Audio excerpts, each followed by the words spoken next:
दुनिया में कई तरह के लोग होते हैं, जिनमें एक होते हैं कंजूस लोग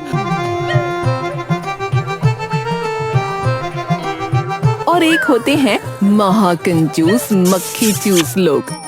तो बंसी सेठ जो था वो एक महाकंजूस मक्खी चूस आदमी था। वो ऐसा आदमी था कि सांसें भी रुक रुक कर लेता था कि कहीं ज्यादा खर्च ना हो जाए। ए जी, मैं कह रही थी कि चलो जरा मेरे घर हो आते हैं। अरे लाजवंती, यही तो है तुम्हारा घर, भूल गई क्या? या और कोई नया घर बनवा लिया है मुझे बिना बताए? अरे मैं अपने मायके की बात कर रही हूँ। मायके? अरे पागल हो गई हो क्या? वहाँ जाने में पूरे 50 रुपए लगते हैं भाई। नहीं नहीं, तुम चुपचाप घर में बैठो। हाँ, अरे मुझे पता है, अगर तुम्हारे 50 रुपए खर्च हो गए तो तुम्हें हार्ट अटैक आ जाएगा। हमारे पड़ोसी रमन भाई साहब जा रहे हैं उधर, उन्हीं के साथ जाऊंगी और उन्हीं के साथ लौट भी आऊंगी। अरे वाह वाह, मेरे साथ रहते रहते तुम काफी समझदार हो गई हो। भोंदू, अरे भोंदू, जाओ मालकिन को पड़ोस में छोड़ कर आओ। जी मालिक। तभी रमन आ धमका और बोला, अरे मैं कहीं नहीं जा रहा हूँ, मेरा प्लान कैंसिल हो गया है। क्या? अरे नहीं नहीं, ये गलत बात है रमन, तूने मेरी पत्नी को उम्मीद देकर छोड़ दिया।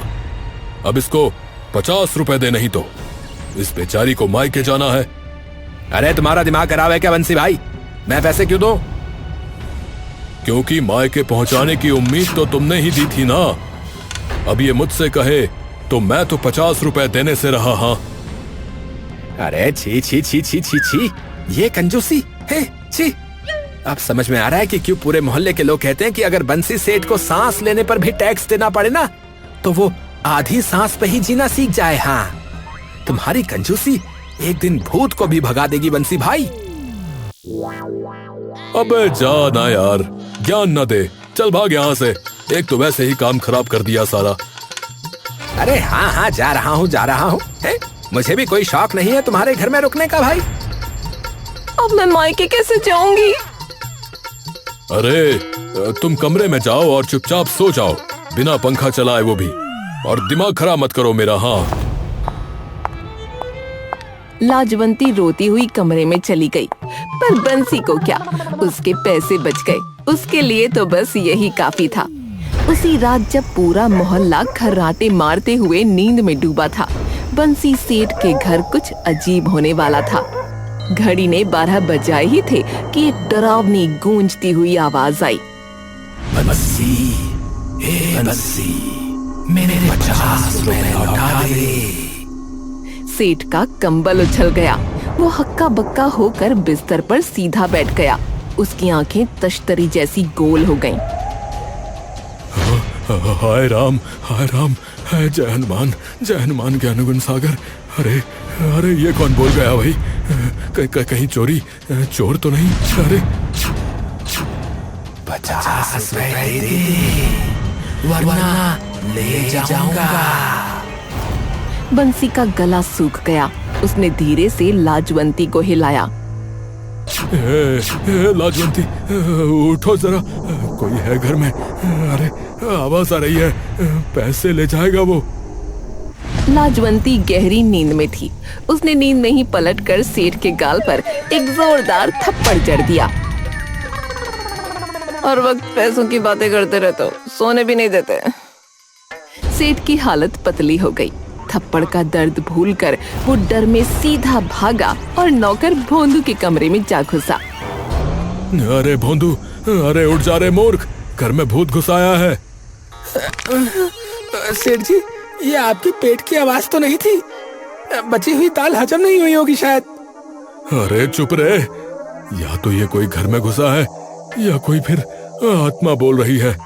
कोई मरा हुआ कर्जदार मेरे पीछे पड़ गया है लगता है। अरे आत्मा भी अब आपसे वसूली करने लगी। लगता है मोहल्ले में सब थक चुके हैं। अबे चल, आवाज का पीछा कर। सेठ ने उसे घूरा। दोनों धीरे धीरे डरते हुए आवाज की ओर बढ़े और चलते चलते स्टोर रूम की तरफ पहुँचे। घना अंधेरा था और तभी फिर से आवाज आई, बंसी, ए बंसी, मेरे 50 रुपए लौटा दे। देखा देखा, फिर आवाज आई। सेठ जी, आप आगे जाइए, आप मालिक है ना। अरे तू ही जा, नौकरों का यही तो काम होता है। मैं पीछे से कवच बनकर आऊंगा। हाँ, कवच बनकर। भोंदू जैसे ही आगे बढ़ा, अचानक एक चूहा सेठ के पैर पर चढ़ गया। हाय हाय, अरे ले गया, अरे भूत ले गया, अरे बचाओ। वो धड़ाम से गिरा और सर दरवाजे के कोने से टकरा गया। खोपड़ी में हल्की चोट लगी और खून निकल आया। अरे सेठ जी, चलिए डॉक्टर के पास चलते हैं।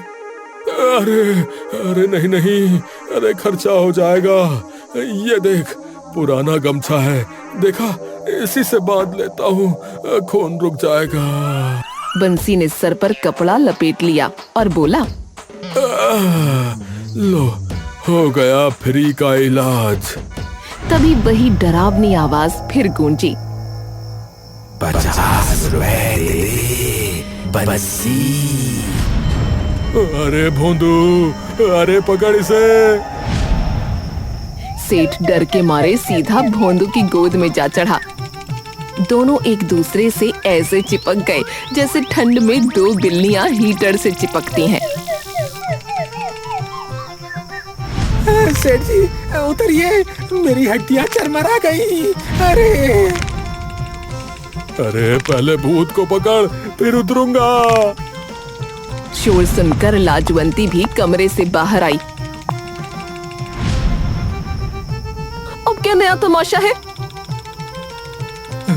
अरे भूत आया है, 50 रुपए मांग रहा है। तो दे दो ना, बेचारे की आत्मा को तो शांति मिलेगी। अरे ऐसे कैसे दे दूं? ऐसे कैसे दे दूं? पैसे देने से पहले मैं अपनी जान दे दूंगा, बता रहा हूँ, जान दे दूंगा। इतने में पड़ोसी रमन भी आ गया।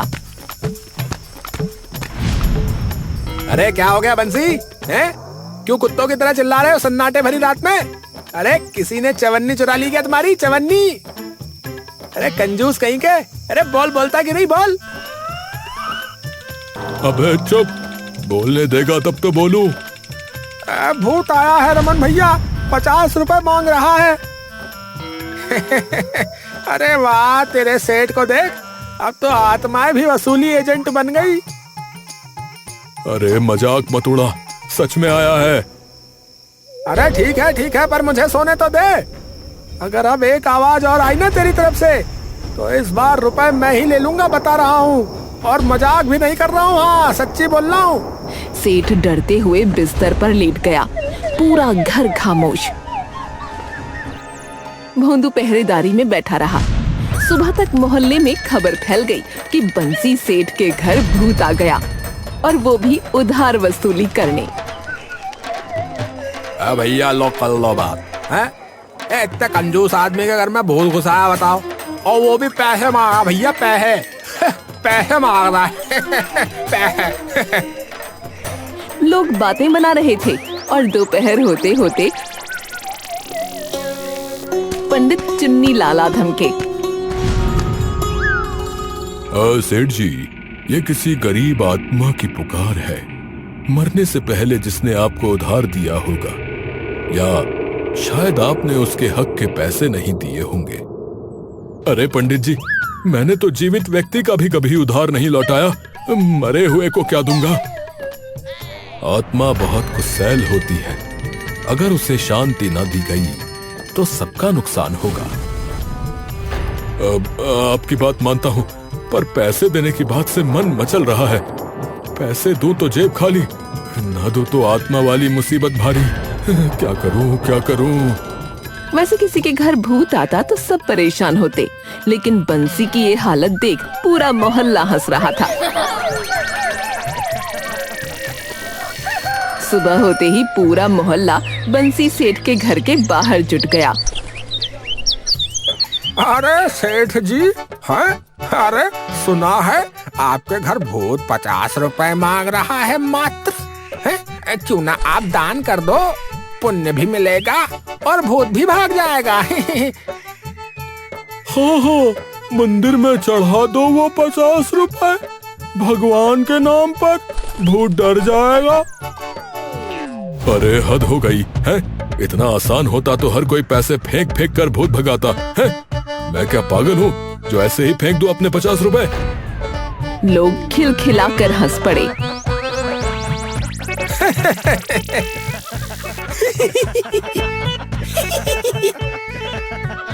बंसी का चेहरा लाल टमाटर की तरह हो गया। अरे सेठ, अगर तूने 50 रुपए दे दिए तो पूरा मोहल्ला तेरे नाम का बैनर लगा के बोलेगा, बैनर, हाँ, कि यहाँ रहते हैं महावीर दानवीर बंसी जी। अरे बस बस, और मत बोल, मुझे दानवीर नहीं सेठ ही बने रहना है, समझा?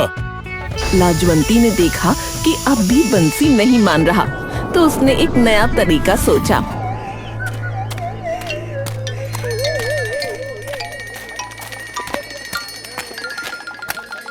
सुनिए जी, जरा 50 रुपए मुझे देना, दवाई लानी है, सर दर्द हो रहा है बहुत। दवाई? मेरा सर फूट गया था, मैं तब दवाई नहीं लेके आया। अरे सो जाओ, ठीक हो जाएगा। अरे भाग्यवान, क्या आदमी हो तुम? अरे क्या आदमी हूँ? अरे मैं महान आदमी हूँ भाई। महान? अरे भगवान भी रो पड़े होंगे तो जैसे आदमी को बनाकर। भूत तो बेचारा सिर्फ 50 मांग रहा है, मैं होती तो तेरा घर मांग लेती। भोंदू ये सब सुन रहा था और हंसी रोक नहीं पा रहा था। उसने धीरे से कहा, सेठ जी, अगर आप चाहें तो मैं एक बाबा जी को बुला लूं। बड़ा नाम है उनका, बाबा भैरव नाथ। वो भूत प्रेत सेकंडों में निकाल देते, सेकंडों में। हाँ, सेकंडों में? फीस कितनी लेंगे? कुछ नहीं सेठ जी, वो तो फ्री में करते हैं। कहते हैं उन्हें भूतों से मिलना मजा देता है। फ्री बोले तो बात जमती है। बुला लो भाई, बुला लो। शाम को बाबा भैरवनाथ आए, कंधे पर लाल झोला, गले में नींबू मिर्च की माला और चेहरे पर ऐसा आत्मविश्वास जैसे सच में भूत से दोस्ती हो। कहाँ है वो भूत जो 50 रुपए मांगता है? कहाँ है? मैं सेकंडों में निकाल दूंगा, सेकंडों में। बाबा, आप पहले ये बताइए कि पैसे तो नहीं लेंगे ना? पैसे? अगर मैं भूत नहीं भगाऊं तो मुझे 50 रुपए देना, लेकिन अगर भगा दूं तो सिर्फ 40। बंसी ने गुस्से में भोंदू की तरफ देखा। अरे तू तो कह रहा था कि ये फ्री में करते हैं। अगर मैं सच बताता तो आप मानते हैं? बताइए, मानते?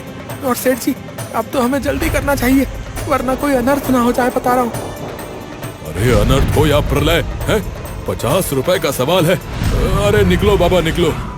सेठ ने बाबा को दोनों हाथों से धक्का देकर दरवाजे से बाहर निकाल दिया। बाबा जाते जाते बोले, मूर्ख सेठ, भगवान करे तेरे घर में ऐसे 10 और भूत आ जाएं, सब अपने अपने 50 रुपए मांगे, तू कंगाल हो जाए, सेठ के नाम पे कलंक कहीं के, तुझसे 40-50 रुपए देते नहीं बने। अरे चलो चलो बाबा, तुम बाबा कुछ नहीं हो, भिखारी हो भिखारी। हाँ, मांगने चले आए। बाबा तो चला गया, पर रात को मामला फिर बिगड़ गया। सेठ ने ठान लिया कि अब डरना नहीं है। वो स्टोर रूम में अकेले पहुंचा। उसके हाथ में एक दिया था। अगर कोई आत्मा है तो सामने आकर बोल, वरना मुझे सोने दे। हाँ, बंसी, मेरे 50 रुपए लौटा दे, बंसी। दिया अचानक बुझ गया। सेठ की आंखें बाहर निकल आईं। भोंदू दरवाजे से झांक रहा था। डर के मारे वो कंपकंपा उठा। देख लिया, अब भी नहीं माने। दे 2 रुपए, शांति मिलेगी। कुछ भी हो जाए, मैं अपनी कंजूसी नहीं छोड़ूंगा। हाँ, ये मेरी आत्मा में बसती है। मैं कंजूसी नहीं छोड़ूंगा। ये मेरी आन बान और शान है। और सुनो, मुझे पूरा शक है ये कोई भूत नहीं बल्कि वो रमन है। रमन, हाँ, मेरे को लग रहा है उसी दिन से मुझे शक है जब उसने 50 रुपए देने की बात पर झगड़ा किया था। अब देखना, अब मैं पुलिस को बुलाऊंगा। हाँ। अगले दिन सुबह बंसी सेठ ने पूरे मोहल्ले को चौंका दिया। घर में इंस्पेक्टर हिम्मत सिंह खुद आए। ऊंची टोपी, घनी मूछें और चाल में फिल्मों वाला रौब। कौन सी आत्मा है जो सरकारी शांति में खलल डाल रही है? यही तो जानना है साहब। मेरा शक है ये पड़ोसी रमन की साजिश है। अरे पागल हैं? अरे मेरे पास तेरे 50 रुपए से बड़ा डिश टीवी है देखने का। हाँ, तो क्यों करूं मैं ये ड्रामा, बता। ठीक है, तहकीकात करेंगे। सब एक तरफ हो जाइए। इंस्पेक्टर ने स्टोर रूम की छानबीन शुरू की। हर कोना टटोला, हर बक्सा खोला। मकड़ी के जाले उड़े, धूल के बादल छाए। साहब देखिए, ये पुराना संदूक कई सालों से कोई खोला नहीं। इंस्पेक्टर ने झाड़ू से जाले हटाए और धीरे से संदूक खोला। जैसे ही अंदर देखा, एक पुराना ट्रांजिस्टर पड़ा था, धूल में सना हुआ। चलो देखते हैं इसमें क्या राज है। जैसे ही बटन दबा, अंदर से वही आवाज गूंजी। बंसी, मेरे 50 रुपए लौटा दे। बंसी। भोंदू का मुंह खुला का खुला रह गया। लाजवंती ने आंखें मल लीं और बंसी की हालत तो जैसे बिन पानी की मछली। ये क्या है सेठ? अरे ये तो मेरा पुराना रेडियो है जो मैंने 50 रुपए में खरीदा था और पैसे नहीं दिए थे। कमरे में एक पल की खामोशी छा गई। फिर पूरा मोहल्ला ठहाकों से गूंज उठा। क्या? क्या सुन रहा हूँ मैं ये? अरे भैया गजब हो गया। क्या सुन लिया भैया? अरे तो ये कहानी थी। यही था भैया असली भूत। अरे तो ये भूत नहीं, तेरा उधारी वाला रेडियो बोल रहा था भैया। बताओ, रेडियो भी उधार में लाया है ये आदमी। अरे चलो, शुक्र है, मतलब कोई भूत तो नहीं है। लेकिन इतने वक्त बाद ये बोलने कैसे लगा? अरे ये किसी इंसान की ही हरकत है। हाँ, तभी तो पुलिस को बुलाया है मैंने। ये सुनकर सब लोग एक दूसरे को शक भरी निगाहों से देखने लगे। माहौल में अजीब सी खामोशी थी।